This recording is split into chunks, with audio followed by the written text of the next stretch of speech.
Saturday. Christmas comes early. Unbelievable! Welcome to this incredible scene. Bills. To the end zone! Chargers. It's a touchdown! An exclusive NFL game. That's fantastic! Live in primetime. Wow! Only on Peacock. With a Christmas gift to their fans. They're having some fun now. Bills versus Chargers. Saturday, 7:30 Eastern. Exclusively on Peacock. This episode is brought to you by Google Pixel, the official fan phone of the NBA and WNBA. The new Pixel 8 and Pixel 8 Pro are built different. How? Take the Audio Magic Eraser tool. It helps block out distracting crowd noise so your play-by-play commentary sounds crystal clear. The only phone engineered by Google brings out the audio you care about so your videos sound as crisp as they look. Learn more at googlestore.com/pixelnba. Audio Magic Eraser requires Google Photos app. May not work on all audio elements. Introducing Royal Caribbean's newest ship, Icon of the Seas, the ultimate family vacation. The ultimate 6 slides, 8 neighborhoods, 0 compromise vacation. The ultimate never done that, can't wait to do it vacation. The ultimate chillin' by a different pool every day of the week vacation. This is the Icon of Vacations. Icon of the Seas, arriving in 2024. Book today. Come seek the Royal Caribbean. Ships Registry, Bahamas. Apple Gift Card is a practical gift that unlocks a world of entertainment and fun. You can send it via email or give a physical card to your loved ones. Your friends and family can spend it on their favorite Apple services, including Apple subscriptions. Apple Gift Card can be used to buy all things Apple. Products, accessories, apps, games, movies, TV shows, iCloud Plus, and more. Visit apple.com for details and to send Apple Gift Cards to your friends and family this holiday season.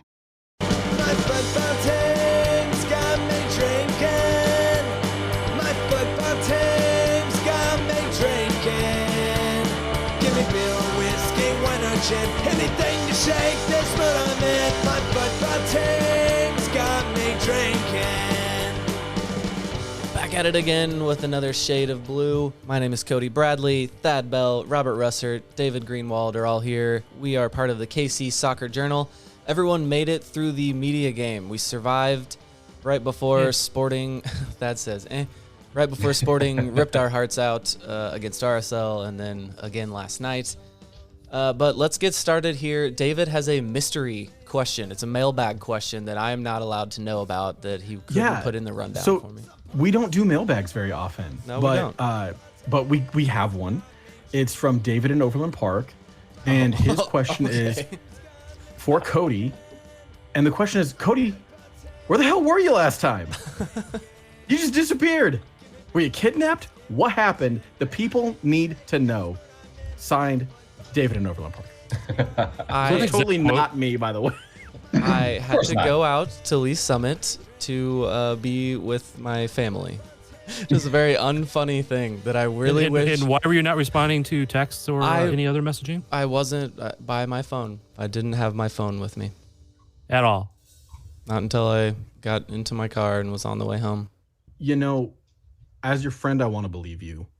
But as somebody who gets lied to every day at work, and okay, lawyer, that's not my fault. The danger of the profession, yes. And as somebody who begrudgingly is also a millennial, not unlike you, I don't believe that you didn't have your phone. I don't know. You got an Apple Watch? You. No, that another just embarrass me further here. Well, one, I don't have an Apple Watch. I'm an Android lad, Pixel fan. Good man. Good. And I had a Fitbit, and I lost it at a lake weekend jumping off of a cliff. So what'd you do with all that Apple stuff that Apple sent you at the beginning of the season? They didn't send me anything. They sent me a scarf. I didn't get the cool basket that everybody else got. I got the one. I didn't get anything. I got the one that the only other thing besides the scarf. Oh, there was the little warm-up jersey. I forgot about that. But then the only other thing in there was a piece of paper saying I was going to get free Apple TV, and then I never got it. So anyway. Sounds a little like biting the hand that feeds you. All right. Well, hey, we had a successful mailbag. Thanks, Cody. Thank you, David in Overland Park. And Cody, have our sponsors dried up? We haven't had an ad for a while. Yeah, it has been some time since we have had an ad. Need to get those feet to the pavement. Get out there, get us some ads. I need to Come go on. knock on some doors, don't I? We need to get that done. Well, there's more success when there's more success with sporting. That's true. Actually, I thought our ads this year were banging when we weren't winning. Exactly, and our sweat be gone. Our listens go up whenever the team is bad too. People like to hate listen. So, and what do you know? We're bad again. Sporting are just as bad again. But first, we're gonna talk about the media game a little bit. We have to dive into it. Thad, you said to surviving. You're wearing the jersey. It seems like you're pretty proud of this event that we were part of. Okay. As anybody who's watched any of these, or I've mentioned before, I tried to never wear team stuff when I do anything remotely related media, but I realized something about 2 minutes before the pod started. I was wearing a green shirt, and I'm like, there's no way in hell I'm wearing a green shirt after we just played Austin. So I went running upstairs, grabbed the first shirt I could find, which happened to be this shirt that still was sitting on the table and has not been washed yet, so I smell. Thad is disappointed is his name here in the thing. Thad is disappointed is the utmost professional, never wanting to wear anything sporting with the logo on it, even when he's sitting in his own basement and there's sporting and other memorabilia around you. Where? No, I don't know. It looks like there's bobbleheads. I was assuming something. One of those There bobbleheads. There are bobbleheads. That's something. So there's a wizard back there somewhere. If you post this on YouTube, people might be able to see the odor lines coming off of him, like Pepe Le Pew. Slight waves coming off of him. Has it dried yet, Thad? Like, is the shirt dry? Yes. Okay. How long did it take to dry out? Do you wear an undershirt? Are you an undershirt guy? A lot of times I am, but I didn't done this one. No, did you have your GPS tracker to see how much of the pitch you covered? I was really mad that I didn't. It was not a lot of it. So this is not meant to be a humble brag, but the reason I asked how long it took for Thad's shirt to dry out. So years ago when I was in the Cauldron, Tim chucked his gloves into the Cauldron after the match, and I caught one and had to fend off a couple other people. And the guy behind me was like, "Oh man, I almost got it." And I was like, "Oh dude, I would have broken your arm off and beat you to death with it to win this glove." But it took like 2 weeks. Was that a 12-year-old? Yeah. No, it was a fully grown man. It's been scarred for life. It was a fully grown man, although I'm not above threatening wouldn't have stopped a child over a glove. But it took like 2 weeks for that thing to dry out. It was disgusting. Yeah, keeper gloves are gross. Yes. David, what did you see from the stands up there watching your heroes down on the field in the gauntlet? Heroes? What? Oh man. So not a lot of what I would call good football. Your keeper, who I think you already told me. I think you told me his name before we started recording, but Aaron Ladd. I'm sure he's a lovely person and donates to charity and lovely mother he has. Sure. Yeah, I'm not really going to comment on people's moms, but other than Cody's. But wow, he was bad. He was bad. Your team, the three of you were on a team. Chad was on another team. Chad's team beat you guys because Aaron was directly responsible for all of the goals, really. Yes, he was. Maybe not the third. Hold on, I gotta defend Aaron here. When we were in the locker room preparing for this game, no one wanted to play keeper. He had assumed captain, and he was desperately going around the room searching for a keeper before he was finally like, I guess I have to do it. I don't know what's going on. Nobody get mad at me after the game. So naturally, he did really bad, and I'm gonna make fun of him on my podcast. No. So I paid an extra amount of attention to my boys, to you three, because I wanted to cheer you on, and I wanted to talk about your performances. So let's go player by player. Oh, do this quickly. Do we get time to defend ourselves? Hey, Cody, you weren't here last time we had a podcast, but I said I was going to do 30 minutes on the media game. Robert leads us off. I'm going to give Robert an 8 out of 10. Wow. He had his corner was fine, but he banged in a goal. It was a deflection, but he struck it with pace and power. Robert looked like he actually plays soccer regularly, unlike most of the other were out there. Yeah. So Robert gets an 8 out of 10 and was man of the match. That is way too complimentary. Man of the match.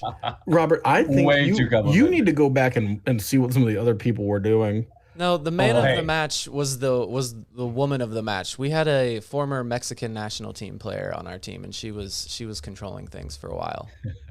Hey, I got to give kudos, though, to Cody. She It didn't wasn't do for a his whole lot, steal. though. If it wasn't for Cody's steal, I never would have scored. So We had a Cody- good little thing going on the right wing over there. We did. Yes. A little bit.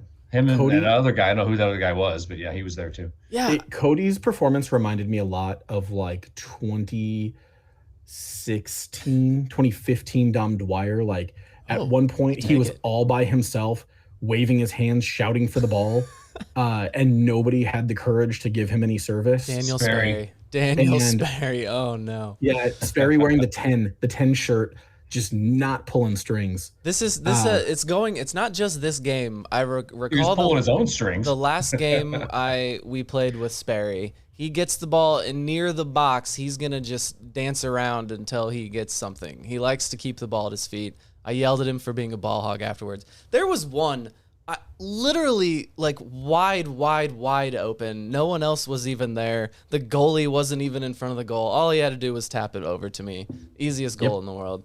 And then after he was like, I couldn't hear anything. I'm sorry.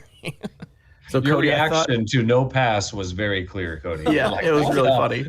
Oh my god.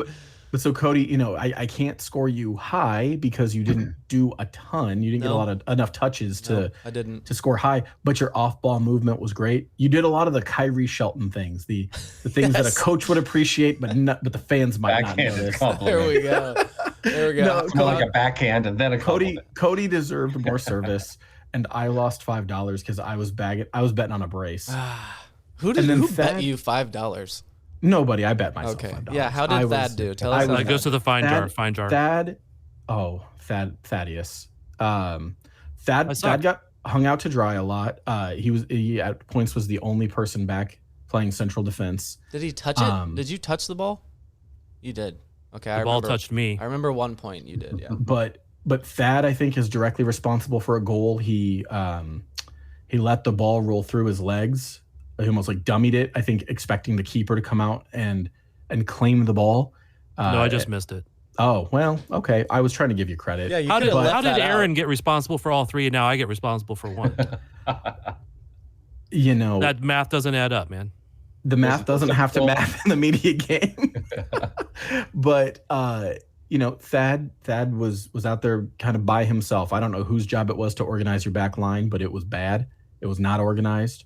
Well, there wasn't they- a back line. It was Thad and Jimmy Mack, and that was Yeah. about it.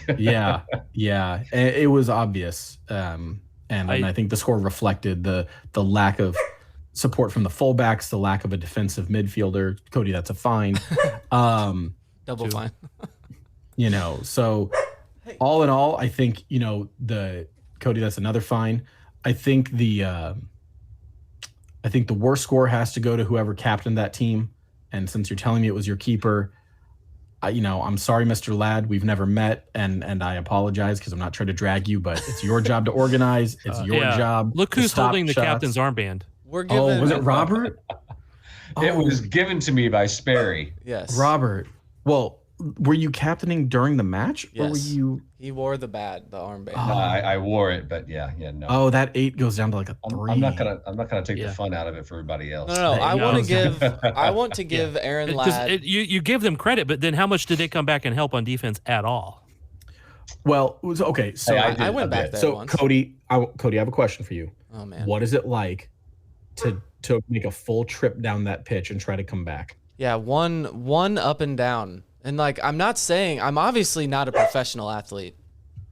This dog right now. That's another I'm fine. not a We gonna professional get athlete. rich. But one up and down that field is genuinely insane. I am active. I play sports, but You that play kickball. There's one. If you do one run trying to like get in position, get in the line, get there, like fill the passing lane, whatever it is, you don't realize how much you're burning to do it, and it got to me very quickly. But okay. So, okay, we talked about the corner, at least off camera. So I go over there. The guy, I don't know the guy's name. He has the ball on the corner spot, and I'm trying to communicate him to pass the ball to me. Instead, he leaves the corner spot. Here, you do it. I'm like, no, that's not how you do a short corner. So, there were a couple of people out there who didn't really know what they were doing. So, speaking of our keeper, not knowing anything about soccer, I did actually question him. How do you cover soccer when you don't know how the goalie works at all? And he just valid question. But okay, in some defense of him, before the game, I was telling him, okay, if you're going to play keeper, just kick the ball long. That's in the immediate game. Just get it away from people and you're fine. Somebody else goes, because he said something like, oh, I don't know how far I can kick it. And somebody goes, well, just pick it up then. And I'm like, there it was. So no. That was you not still me. have a box, man. All right. Now, no, hold on. I want to give Aaron his credit here. There was a time, Thad, when we would cover these teams, soccer in this market, where the lone TV crew would come out every now and then for some big news, a new signing or something. They would know nothing about the team. The local news wouldn't cover the team properly. Aaron Ladd is out there. He goes to training. He brings that big-ass cart with him to every game. He does his work. He makes sure local TV is covering the team. And kudos I love to Aaron. Kudos to Harold Kuntz. Kudos to PJ Green. Those are three guys who come out and cover soccer more than any of the rest of this place put together. So good for them.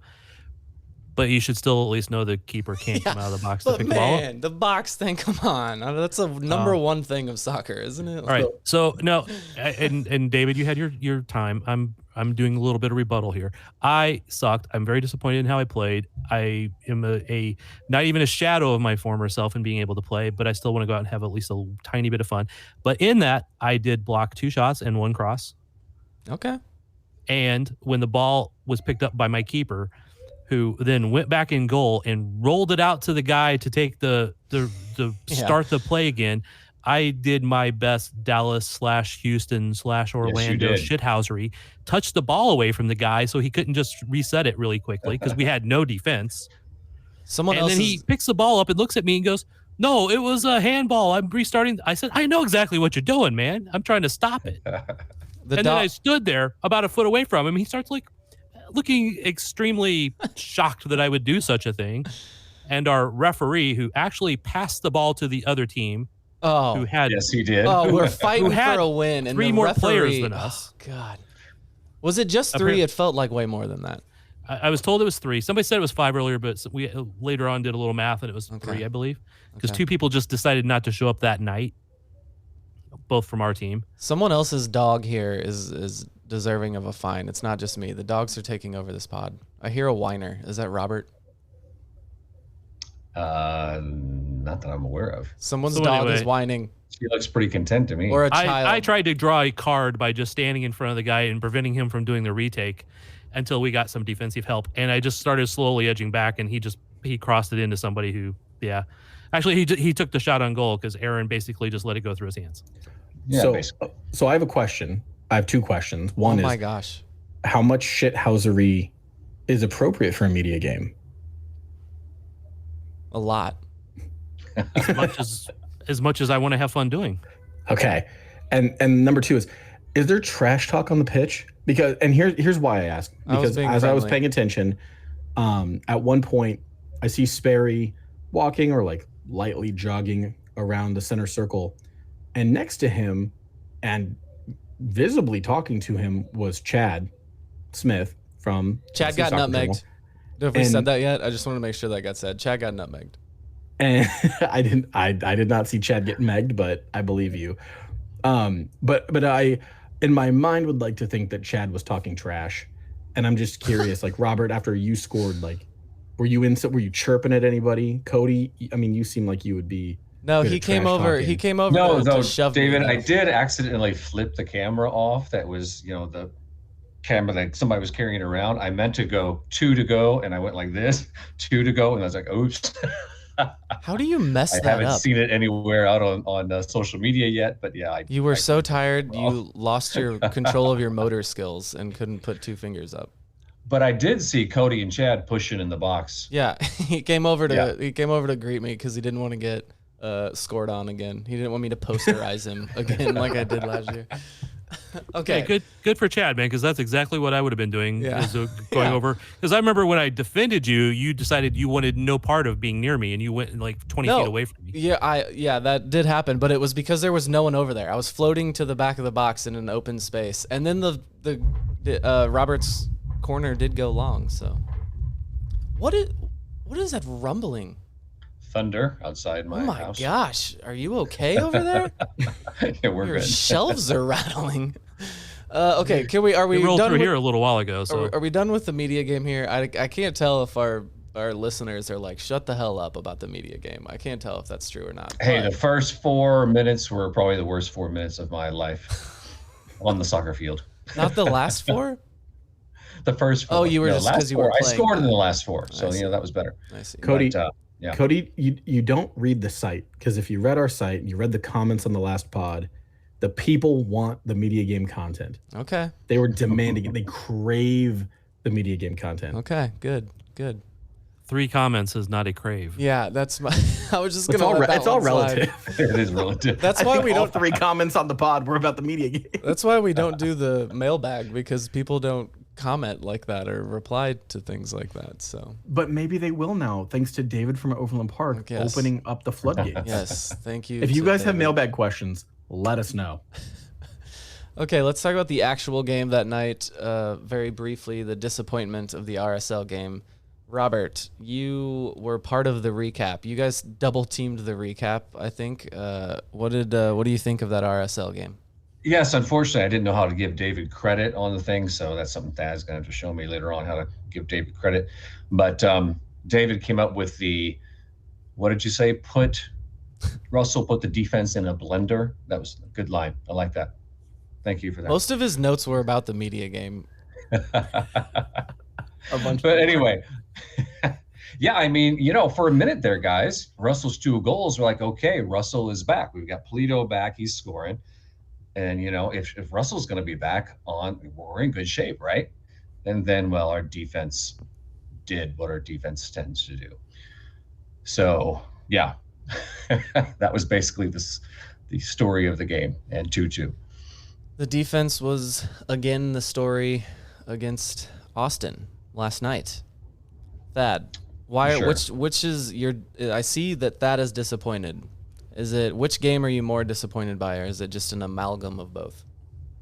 Oh, it's the media game, it's the RSL game, it's the Austin game, it's the defense on all counts of that, so me included. Yeah, no, man, need to be better defense, and it's just, we know the problem, and it's 3 minutes of not good in the Austin game. Otherwise, they could probably get a result.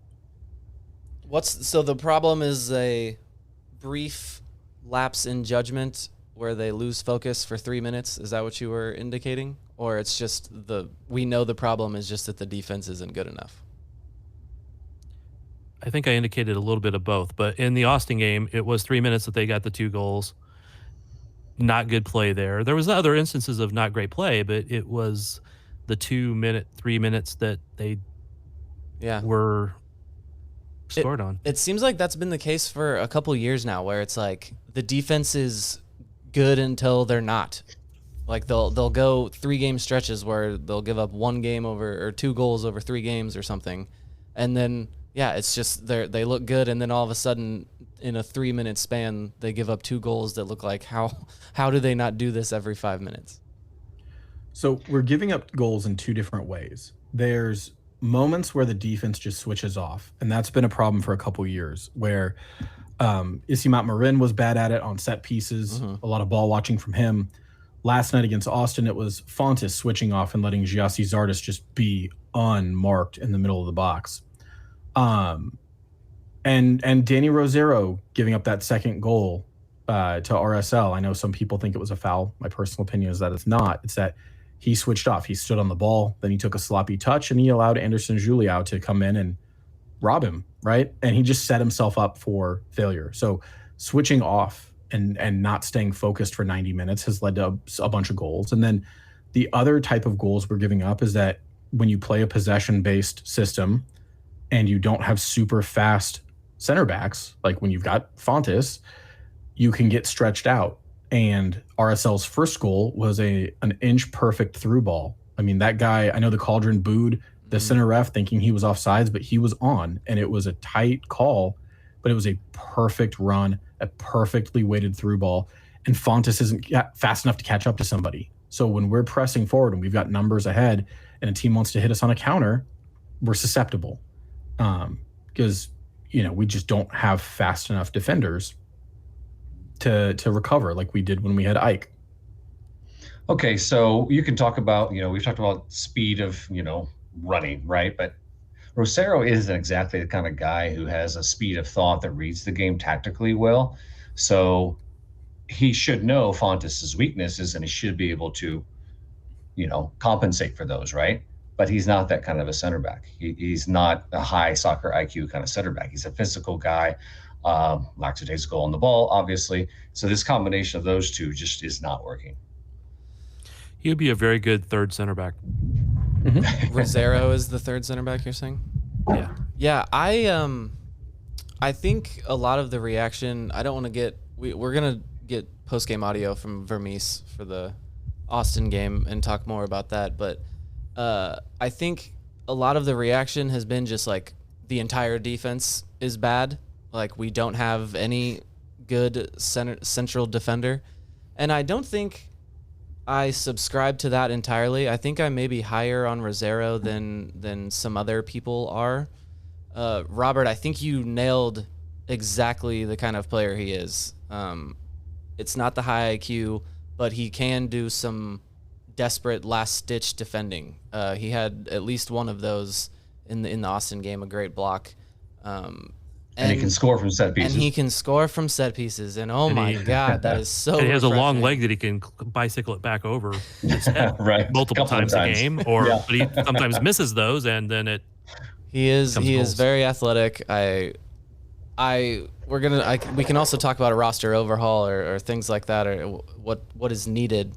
But he is one that I think you can keep around. I guess Scherf as a third center back, that's fine. If he was our third center back, I think we would be in a very, very good position. So I definitely agree with that. Let's take a break or a non-break, depending on if you get an ad, and then we're going to listen to some Vermes post-game audio. 'Tis the season to shine with H&M. Discover the holiday collection and find fashionable pieces for your wardrobe or for under the tree. Get inspired and dazzle with this year's glam. From tuxedo styles, bow detailed pieces, impressive prints, and more. From unforgettable looks to unforgettable gifts. With fashion finds to home decor, find it all at H&M. Treat your loved ones and yourself this season. Shop in-store or at hm.com. This episode is brought to you by State Farm. You might say all kinds of stuff when things go wrong, but these are the words you really need to remember. Like a good neighbor, State Farm is there. They've got options to fit your unique insurance needs, meaning you can talk to your agent to choose the coverage you need, have coverage options to protect the things you value most, file a claim right on the State Farm mobile app, and even reach a real person when you need to talk to someone. Like a good neighbor, State Farm is there. It was poor defending on our part on both goals. I also thought that we also had done better just like from a shot stopping perspective, especially the second one. But this shot should never even happen. We should be able to deal with that situation, and the player should never have that kind of time, nor should that ball get to where it got to in the way that it did. It wasn't some great pass. Our defending in those two situations was very poor. And it was very poor, and we've been talking about that a little bit in multiple games. But it's also interesting to me that I think this is the first time that he's called out shot stopping in at least quite a long time. So I don't know if that means Kendall may not be seeing the field next time, but I think there's cases where Kendall's been a very solid keeper. People have criticized him and wanted Pulskamp in there, which I don't know exactly why he's not been in there. But I wonder if this does indicate that he might be coming back to be the starter, Pulskamp. Yeah, I have said a couple times with McIntosh already that surely that is the last of him starting and that Pulskamp was going to come in. But I do hope this is the one. I think him mentioning that is a sign. But if I'm not mistaken, he did also in that press conference defend McIntosh and say that a lot of the most recent goals have not largely been his fault, which a lot of them you can argue that if you're the keeper, you can say he did this and he did that. But on a lot of these goals that have been coming in lately, it's not for sure someone else would have saved them, but you can just see a lot of things that he could have done differently or could have done better. And that for me is, once you get into this game last night where it's just we're seeing it's not working, you're not rolling with the hot hand anymore. It seems like it's time to go to Pulse Camp.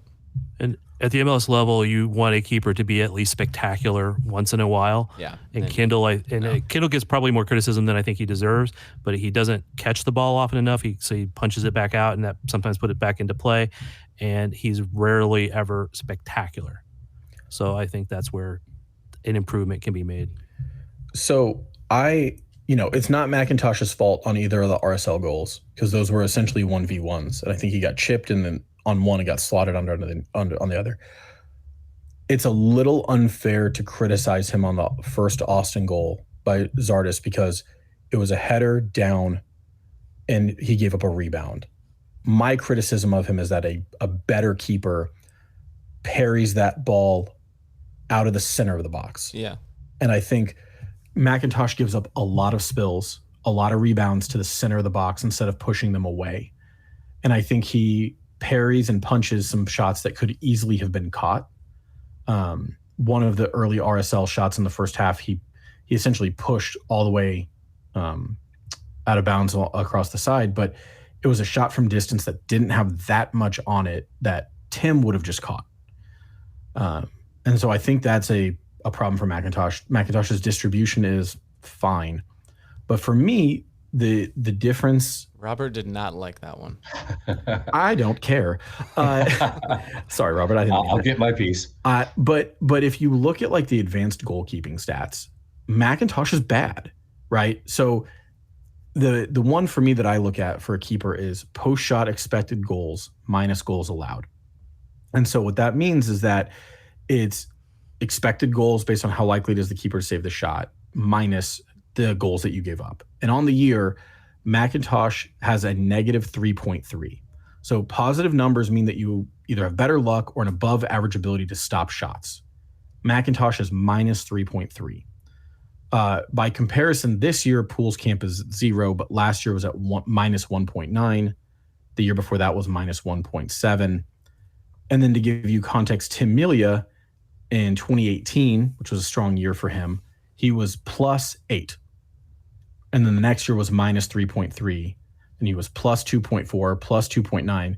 And so those positive numbers, Melia in 2018 saved 8 goals more than what would have been expected based on XG. What year was that you said? 2018. Yeah. And then Those were the days. 19 when we were bad, it was minus 3.3. And then when we had solid seasons in 2020 and 2021, he was positive again.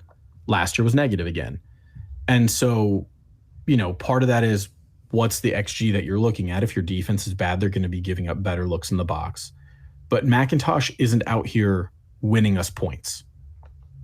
Robert. Sometimes he's costing us, sometimes he's not, but he's definitely not winning us points. Robert, where do you stand with McIntosh? You look at FBRF? Yeah. David? Yeah. I was just looking there too. I think there's problems with his extension. It just doesn't seem like he's able to extend to his left and right as far as he should be able to. Like that second goal against Austin was near post, and he was there. Mm-hmm. And I think he, showed in his reaction that he was disappointed in himself. He should have been able to at least push that, beyond the post for that second goal for sure. The first goal would be a little harsh, but it hit him right in the gut area, and he tried to get his hands in front of it, which is probably a reflex reaction. But maybe a more schooled goalkeeper, one that gets more minutes, would have allowed that to hit him in the stomach and then just fell on the ball with his hands and kept a rebound from happening there. But tough call when it was that close in. But his distribution, I've seen too many times where the ball is just going straight out of bounds from goal kicks. Yep. So that is something that's been disappointing for sure. And on that second goal, his positioning was awful. He was way too far off the line Right. given where the ball was in context of the box. And, Agree. Tim is a great shot stopper because his reflexes are so strong that Tim can be in a bad position, but he's so athletic and so quick off it, that he was able to save balls that other people wouldn't. But if you were to ever remember interviews that Jimmy Nielsen did, was that old Jimmy Nielsen was all about positioning. He saved goals based on knowing when to be off his line, when to be on his line, knowing how to shade the box, and I would love to have friend of the pod, Jimmy Nielsen, come back and talk about that. But that second goal is saved if McIntosh is appropriately positioned, and he just wasn't. That's on him. The positioning for Jimmy Nielsen was everything, as put on display in the 2013 MLS Cup final when he didn't he have a broken rib or something, and it was freezing cold, so he couldn't move for 2 different reasons, and still got the win. And now, remember, who was the one? Someone, was it Beckerman, made a long shot from way out, and it very slowly looped over and hit the post, and Jimmy was just standing in the middle of the goal because he couldn't get over there. Oh, man, those were the days. Robert, you were talking about something we had touched on with McIntosh on so many of these goals where, instinctually you can be like, oh, keeper should have done better. But then if you look at it, there's all these things. Yeah, there was this situation. It was so close to him. He was trying to do this. You can make a lot of these excuses. And I think for Thad's point, if a keeper can get away with those things if they're doing a miraculous moment every now and then. And we just don't get that from McIntosh. And the thing that worries me about the situation, I don't know if we are there yet, but when McIntosh was playing, it was because we were winning and it was with the hot hand. I get that entirely. That has changed a little bit over the last month or so. And so the reason we were fine with it, everyone has this thought that Pulskamp is the next guy, and that's because the team has seemed to indicate that he might be the guy for the future. But now the longer this goes on, the more worried I am that maybe they've lost some faith in Pulskamp. Thad, does that make sense? It makes sense, and I can't say it's one or the other for sure. I think a lot of people will not understand Vermes in that he went with McIntosh because he was a little older and a little more settled. So as things were settling in and the team was playing better, he was trying to go with a kind of a little more veteran presence, even if he's not better. And I don't know that Pulskamp was winning Sporting games at any point based on saves. He was, I think they were relatively equal in a lot of ways as far as the results were. Pulskamp being younger, and people will look at it like, oh, you got to give him time. But Vermes wants people to fight for their space. Yeah. And this is not an inside knowledge saying he is or isn't doing this, so it's a little speculation. But if you're seeing Vermes not play somebody who you think should be playing, it may be because he to fight for that spot and win it outright, not just be given it because he's the next guy. Because there's been too many times where players are just given things and they don't really keep performing better.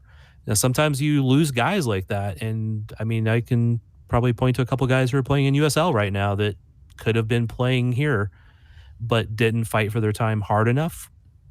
In Vermes' opinion, I'm not saying they did or didn't, and I think Pulskamp, he's got to fight for that time and say, this is my job, this is my role, and I'm going to take it. So what about this?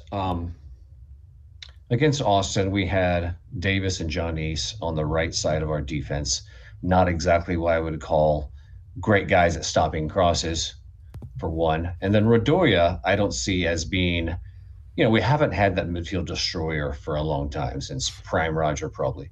And I think we're missing that role because it still seems way too easy for teams to come through our midfield and then attack the inexperience or lack of a focus on defense of a John East, of a Jake Davis. So thoughts on that?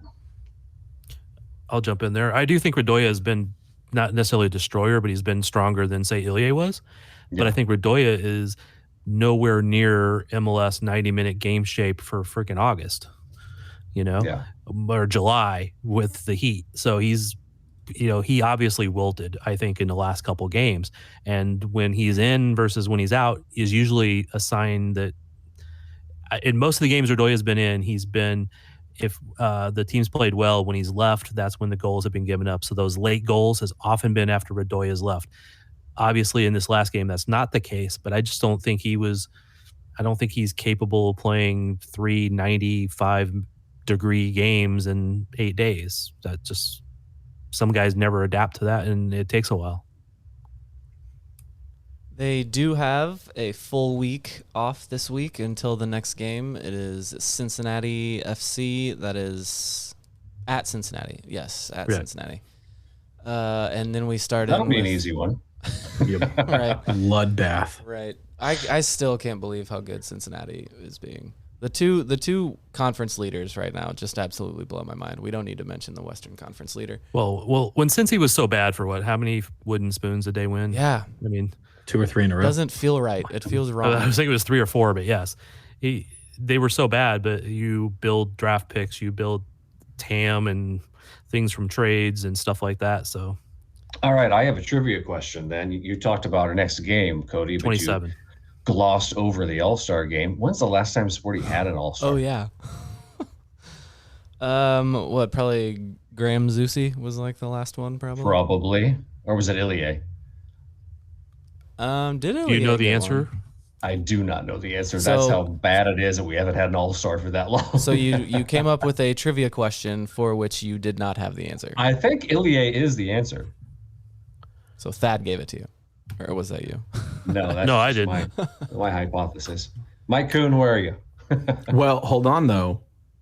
Sporting KC 2 defender Natty Clark was named to the MLS Next Pro All-Star roster. Wrong. There you go. Nope, you're wrong. I am? No. You are wrong. Thad is disappointed.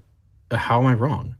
He was on the MLS Next All-Star game. Oh. Academy. Oh. And he played precisely 4 Academy games in the last year. Nice. He's still an all-star, okay? I'm just correcting you, man. Don't shit on this, Thad. This is important. Well, that's why I'm trying to get it right. Thad, Although I have to admit, I was under the same misconception when it was first announced. And I was like, oh, he's in the MLS Next Pro All-Star game. Cool. But then I'm like, wait a minute. They're not in it. There isn't one. So... The holidays are a time to feel and create joy. And what could be more joyous than the look on her face as she unwraps a stunning new jewelry piece from Blue Nile? How about getting 50% off your purchase? Blue Nile offers premium quality, priced below traditional retail. Their online experts are available 24/7 to answer any questions and make sure you've picked the perfect gift. For a limited time, you can get 50% off at BlueNile.com. That's 50% off at BlueNile.com. Thad, last week we did the first 3 midweek points update and talked about the RSL game and the Austin game and how much we're losing the runway to climb the ladder and how much we need these points. And then they just went on to drop about 5 points over the next 2 games. So can we back up? Losing the runway to go up the ladder? Yeah, I combined 2 things there. I was switching between screen. I was trying to find the right screen. I blacked out for a second. I don't know what I said. You can find me for that one. But the standings, it puts Sporting KC in 11th place. Amazingly, still, I'm going to be that guy and just say that it's still only 6 points behind 5th place, who happens to be Austin. So they have 27 possible points. All is not lost. But I did have quite the sinking feeling in the Austin game. This one really did take it out of me. Almost more so than the beginning of the season. Those games sucked, but we knew there were reasons why they were playing this bad, and we could hold on to the hope for the day when they started playing better. And they're just still not doing it. I think obviously the 2 goals came when Polito was out and some of these big name players, we were missing them again. So I think that is a little bit of that frustration there, but I did keep getting the feeling that they still are not as good as I was hoping for once we got all of these guys back. That being said, looking at those standings, I do still think they're going to sneak into the playoffs, and I bet they're not even the last team to do so. All right. Thad. Will you bet the fine jar? Will you bet money on it against the fine jar? Hey, that's our money. Oh, the fine jar is empty because we're so bad at this doing this remotely. Okay, so if you win, you get nothing. If you lose, you put money in it. That's where I'm kind of going. The fine jar should be a Venmo account so we can hold each other accountable. Okay, we could put Venmo. We should put a Venmo thing up for the tip jar so people can. Yeah, there you go. Yeah, give us money. Is that what you're talking about? Right. That sounds nice. I do want to tip us. Thad, are they still going to make the playoffs? Are they a playoff team, or is all hope lost and we need to turn over this roster and look for the off season already? I am not giving up on the season just yet.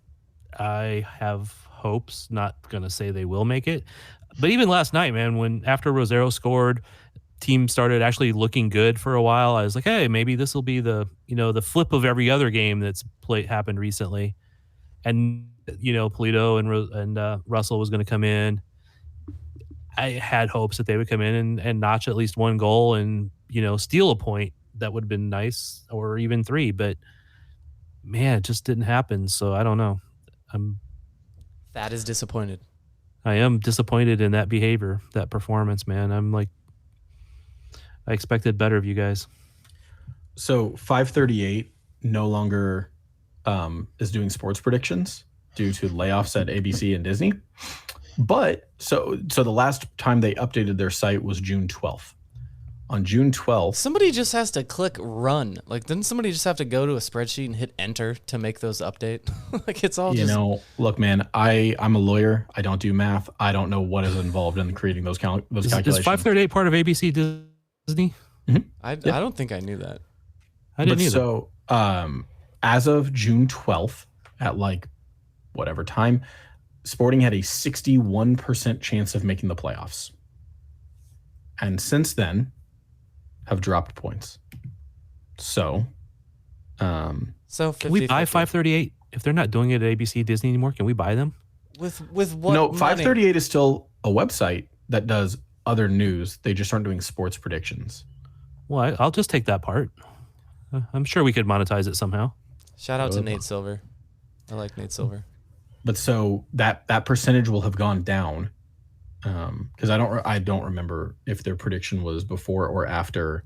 So we're about 50-50. But then when you look at that, that's still factoring in, like, those numbers are not factoring in that we got 2 DP level players to join the team in the middle of the season. I don't think it's is it factoring in like form and recent play and projecting it in that way? Yeah. So the way that they calculate their probabilities that teams will make the playoffs is that they look at availability of players. They look at match results, run of form over the season, how the teams you're playing are doing. Shout out to Nate Silver. They're good over there. They do that stuff. So the last time it was updated was June 12th at 12:26 a.m. So it was before our draw against Salt Lake, and it was before our loss to Austin. Okay, so I saw a lot of discussion on Twitter and the internets just generally about, like, people are already looking at the offseason and that there's not, who do we even hold on to under this roster? I saw Mike tweeting about things like that. Thad, are you ready? Does the team need to be turned over? A couple months ago, the head coach, Peter Vermes, was saying this was potentially one of the best teams that he has had in a long time. And now after another month of them not continuing the blistering pace that they were on there, is that where we are with this team, or do they need to turn a lot of people over in the offseason? They do need to turn over at least some people. I don't know if a lot is the right term, but yes, they do need to make some moves.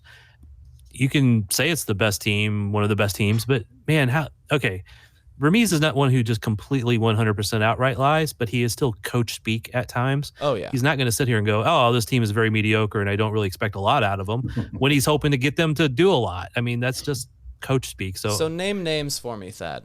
Who on this team right now does Sporting need to just move past, turn the page over, call it a loss, and find some new players? Name some names for me. Man, I hate doing that without having looked at the contracts. I know I saw Mike's tweet, but I haven't really studied it. But well, I'll filibuster for you here for a second. No, don't bother. I'm just trying to I'm not as much stalling as trying to like delay it for a whole pod. Well, no, one thing I've felt from a lot of fans is that they'll say, this team isn't good enough. The roster is not good enough to compete with, David, you often talk about the midfield. Like you just line up our midfield with Seattle and the players that they bring in. But then at the same time, and it might be different fans that are pushing back, but at the same time, if you say something about some of these middle roster guys that they're not good enough, then a lot of people don't like that one. And I even think like I'm at the point like a name that I would name would be a tough one, like even like Eric Tommy. Like Thad said, I don't know about the contracts and how advantageous that would be for the club and things like that at this point. If I'm just looking at the roster, seeing what this guy can do, we need that third guy or the second attacking midfielder to be more. It looks like he's always almost there. I like Eric Tommy. This is not me saying something bad about him. He is a good, decent player, but that is the kind of thing I'm talking about where if people want a roster overhaul and we want a new roster that can compete with these things, then some of these guys we like are not where we want them to be if we're going to be at the top of MLS. So Capology has a list of salaries and contract details. I'm not 1,000% sure without having done prior research how truly accurate these are. I think they're pretty good at lining up with what the Players Association puts out, but it doesn't necessarily account for like option years and everything. Mm-hmm. But they have right now, Capology lists contracts expiring in December of 2023. Alan Pulido, Johnny Russell, Remy Voltaire, Graham Zusi, Willie Agata, Courtney Ford, Cam Duke, Kendall McIntosh, Jake Davis, Robert Castellanos, Ozzy Cisneros, Roger, Danny Flores, Chris Rindolph, and Stephen Afrifa. Now, we know some of these, like the draft picks, like Afrifa's probably got multiple option years, but we know that Alan's out of contract at the end of the season. Is it time to move on from Johnny? Is it time to move on from Pulido, who is by far our best player? Let me just go back to Pulido and say something. This is probably very unfair towards the Vermes and the team and how you should handle players. But I'm sorry, Alan Pulido needs to play every single second that man is available. Make the money, be on the field that you were paid to be on. When I saw Afrifa starting, I'm sorry, it absolutely blew my mind. There's a week rest after this. Pulido, I don't think he played. Did he play 90 minutes in all those games? Maybe he did. But I'm sorry. Get his ass out on the field. That blew my mind that he was not starting. He's about to go away after a 3-year contract, and he played for a year and a half. And we're like, just give him a rest. Give the guy a rest. Blows my mind. They're not giving him a rest because he's only played a year and a half. They're giving him a rest because he played 2 90-minute games in 90-plus degree heat in 3 different cities. And that's what he makes $6 million, whatever the hell he made. $2.2 million. That's what he makes $2.2 million for. Get out there and play. Get subbed off at half.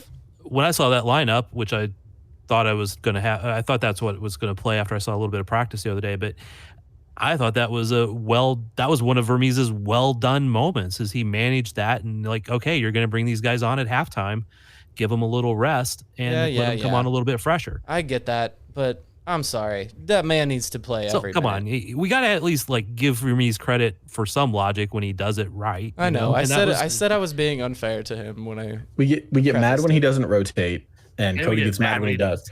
But, it's Cody is a true embodiment of the Cauldron Facebook page there. Heard that. I was fine re-signing Graham Zusi as a veteran presence to hand the keys over to Caden Pierre, right? To teach Caden how to be the right back of the future. Neither one of them will likely play the rest of the season. Pierre's been out the whole season. He's not played a single minute. Zusi played, got hurt. I would be shocked if he comes back. That is Caden Pierre not is he not inching closer? I know it is. David, he's been playing for he's getting some time with SKC too. He'll probably start there today and get another 45 or 60. So he's not been close enough that they want to put him on the bench for the first team and not get him time with the 2 team because he would only be maybe 10-minute fresh, or he could only do a few minutes. So I would not be surprised that the next league game, maybe even the League's Cup game, he would play. I mean, there's 9 matches left in the MLS. So, I mean, maybe we give Caden a cameo. Jake Davis has been fine. Yeah. Like he's filled in admirably, I'd say, but he doesn't offer anything going forward anywhere near what Zusi did at his peak, and it's not his natural position, and he could grow into it. But we don't have any right backs. Yeah. That's the one spot on the field. The outside backs, I feel like, are the one spot where you can just be like, yeah, he's fine. We were having the discussion about players in the midfield and if they're fine or if they need to be way better. And yeah, I think Jake Davis at right back right now, sure, that's fine. And I think I think you're right. And you can say that, Cody, if your spine is strong. But if your spine isn't as strong as it's going to be, those wing backs are going to be exposed too, because they have to do more work tactically, defensively than they have to. So I still think the spine is the problem with this team. You want to know center backs. One other thing that really had me depressed from the Austin game is I think I saw Logan Ndenbe not, like, I finally saw that he has not progressed the way we've needed him to. I think a lot of the, like, up until last night, you could see the moments, and it's like, he's still, he's been out, like he's still working his way back in. He's still getting older and growing and all of that. But I feel for some reason there was a point in that game. It was just, I feel like we hit his, like, this is who Logan Ndenbe is. And the Cavs really disappointed. Well, the Cavs didn't disappoint me. Cavs look great. Will always look great. But I do think that was one reason I was really depressed. I was a Logan Ndenbe stan, and I do feel like maybe we've hit a peak with him. I thought he was okay last night. David, of all those guys you listed where their contracts are ending, who would you definitely say we got to keep this guy? Remy. Yeah, exactly. For sure. Remy. Yeah, he's the one that stands out. And I'm fine keeping the younger guy. I mean, and Willie Agata. I'm fine with guys like Courtney Ford, Jake. Willie Agata makes too much for me. He's one that I think we can let go. $225,000 a year is too much for you? Yeah, I think you could get a lot more value out of $220,000. Then Willie Agata, our backup striker. Yeah. Who led the team in goals last year? What did he do this year? Got hurt? Got surgery? Yeah, like missed the year because he's been injured. What did our $2-point-something million striker do when he was hurt? You said led the team in goals and acted like that as an accomplishment for this team last year. And he scored 8 goals in half a season last year. And 5 of them were tap-ins. A third of the season. 5 of them were tap-ins. One of them went off his chest and he knew nothing about it. And then he came back down to earth this year. Gotta stand. Dude, it's $200,000. That's any more on the cap. That is nothing. That is good value. How old is Willie Agata? Like 23? Yeah, 24.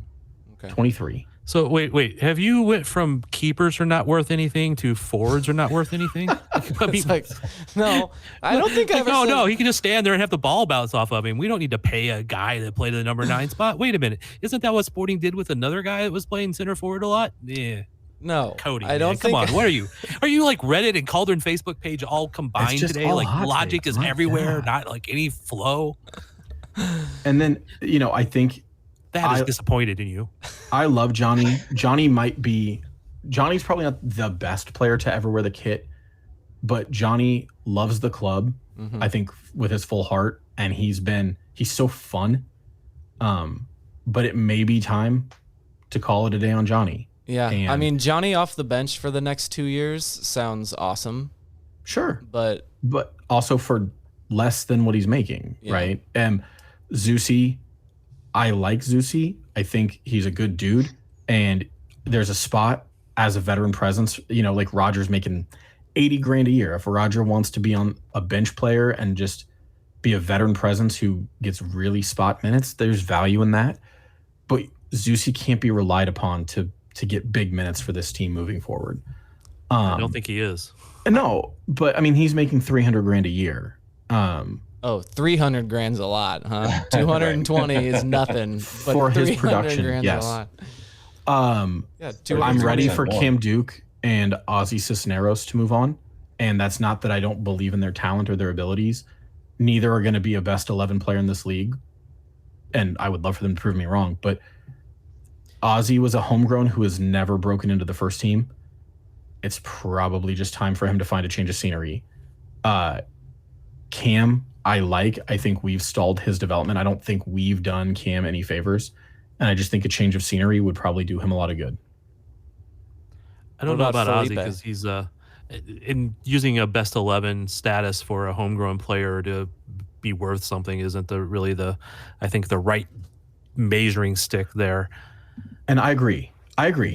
But he hasn't broken into the team at all. He's not even a rotation player. He was also hurt all last year, essentially, and is now looking really good with the 2 team, which I know is a big step difference, but that's also part of that path. If he looks good with the 2 team, and maybe he makes that step next year, I don't know. What about Felipe Gutierrez, David? You said Cam Duke and Cisneros. What about Felipe? So Felipe's contract isn't up until... you're saying Gutierrez or Hernandez? Hernandez. Okay, because I loved Felipe Gutierrez, probably the second best player I've ever seen, and I'm not an original 96er, so I'm not counting those guys, but Pulido and Gutierrez are the 2 best players I've ever watched put on the shirt. I don't know why we re-signed Gutierrez. Felipe Hernandez, I really like. I think he's a good rotation player, like a good squad player. I also think he's one of our only saleable assets. And if the team is going to do a rebuild and we're looking for assets that we can sell for money, whether it's TAM, GAM, as Cody calls it, JAM, or whatever, he's probably one of the few that has value because he's got time left on his contract. He doesn't have an expensive contract. I don't think Felipe will ever be like a true anchor. He's not, I don't think, going to start 34 games a season, but I like Felipe Hernandez. I cannot believe that we've just done an off-season podcast with 9 games left in the season. I was just gonna say something. But I do have one more question. A name for along this idea of do you just turn the page or can you keep him and maybe build around? How about Nemanja Radoja, Thad? I would have to make a judgment based upon his fitness because when he came in and everything else, like I said earlier, he's not capable, it seems like, of playing 90-minute games in this heat, but I don't know if that means he's never capable, or I think he's been pretty good when he's been at his best, but he peters out at one point, and then you need to make that switch.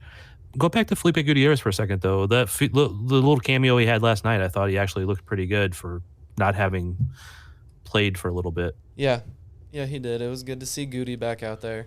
And David, I don't think it's a hot take to say that he's one of the best ever put on the jersey. It is. We're just in that weird spot with MLS, like where we're growing. You sign in. You could almost say like anytime Sporting KC signs a new big name player, that they would have a very good chance of being the best quality of a player to ever put that on. So I don't think you're not knocking Jimmy Conrad for. That you weren't a true 96er by saying that Felipe Gutierrez is one of the best to put it on. Because I think he was. He can do some amazing things. Absolutely no idea if he can still do them, or if the team needs him, or where he's going to play, or why they signed him. But I do like Goody. It's good to see him. Okay. Any final thoughts here? What have we not covered? Just a sideline on the playoff chances here. We've talked about points, talked about how many games in hand, etc. But the first tiebreaker is wins, right? So we have 6 wins. Austin, who's in 5th and only so many points, 6 points ahead of us, has 9 wins. So God, they've only won 6 games. Yeah, right. And we, again, 2 or 3 other teams have 2 or 3 games in hand on us. So obviously we need to get wins. And in these last 9 games, if you look at point wise, we need at least 17 to reach 40, which is a low bar. Do you think we can get 17 points in 9 games and hit 40 points with the consistency we've had? Yeah. Can we? Yeah, I think we can. But will we? They just need to go on another camp out. I do think if you look at Right. these, if you go look at these 3-game weeks, usually the first game is the better game, the second game is mediocre, and the third game is usually the worst. If you look at those 3-game weeks, and being that they've got, played the most games, they won't have as many of those remaining. Hopefully. Well, in my sporting fandom, the game you think that they should just come out and dominate, they will have trouble with, and the game you think they're going to get slapped around, they pull one out of their asses. So I am ready to see the upset of Cincinnati this weekend.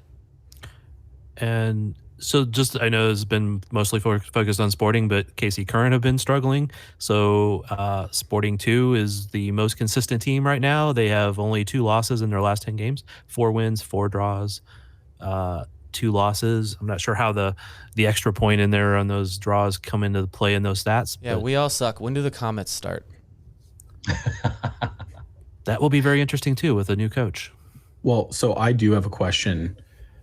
I think it's more likely than not we miss the playoffs or sneak in as the 9 seed, lose the play-in game. I also am realistic that I don't think the club will fire Vermes at the end of the season, even if we miss the playoffs again. How hot do you think his seat is going into next year? Is there a chance they would fire him mid-season? Yes. And if so, somebody explain to me why Benny's not the guy. Because to me, Benny's the guy. I don't want to do this podcast yet. This is an entire podcast that you just tried to start as we hit the hour mark on this one. Well, I missed you last week, Cody, and I'm trying to make up for lost time. You didn't miss him. You were reveling in the fact that you were the host. No. Yes. How was David? Was he a good host? He was pretty decent. Yeah. Okay, so I'll throw this out here, and I've gotten in trouble with this before. Do we want Sporting to have success in the League's Cup, or we just want to get over with and get focused on the rest of the season? No. Drop the League's Cup. Everyone in MLS should just ignore it. Protest it. Okay, so I got to be contrarian. I'm going to enjoy this. Okay. Polito will have fun in this game, so, I'm sure it'll be kind of spicy. It'll be a fun game to watch, I guess. I don't necessarily base my enjoyment on Polito having fun, but well, if he's having fun, if he's out there laying it all out. I do have to say, initially I couldn't have cared less about Leagues Cup, but the closer it gets, the little bit more I'm enjoying the whole concept. It is a weird little concept, and it will be a chance to watch teams that I don't normally watch and games, and it's also not all going to be on the exact same night, so that I can maybe focus on some other games to watch instead of just Sporting. So I'm hopefully going to enjoy some of this. This week marks the beginning of the Women's World Cup. Thad, during our 3 midweek points last week, I definitely thought it was last week. I made a whole point about it being all things international teams, and that the Gold Cup and the Women's World Cup was starting. I took it to mean that you meant the week coming up for that. That was of course you did. Hopefully everyone else took it like that too, but I definitely thought it was starting last Friday. This Friday, the women kick off versus Vietnam in the first game. Yeah, the World Cup starts on Thursday. The U.S. start on Friday against Vietnam, and if they don't really dominate that one, then I'll be very worried. Thad will be disappointed. I'm hoping the next one can be something other than that. I like this I love that you carved this out for you. You got your own little thing here, a bit every week that you carve out a new name. I've been asking everyone in this show to come up with their own bits, and this is a small one, but you've done it, and I like this. So well it was done. a very little bit of a bit, I guess. Yes, more like this. David and Robert, looking at you. I had a mailbag. I have David in the chat. Why? David in the chat. I forgot about David in the chat. David in the chat is good. The people like that one. All right, boys. Thad, say something prophetic. Robert, you need a bit. Sporting. I'm chomping at it, man. Don't seem so tough. And 3 own goals ain't all that rough.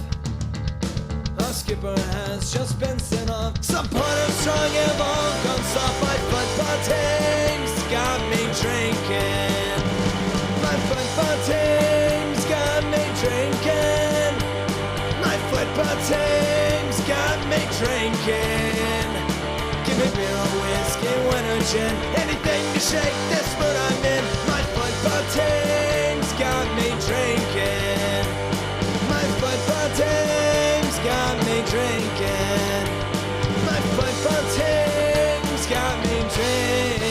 again.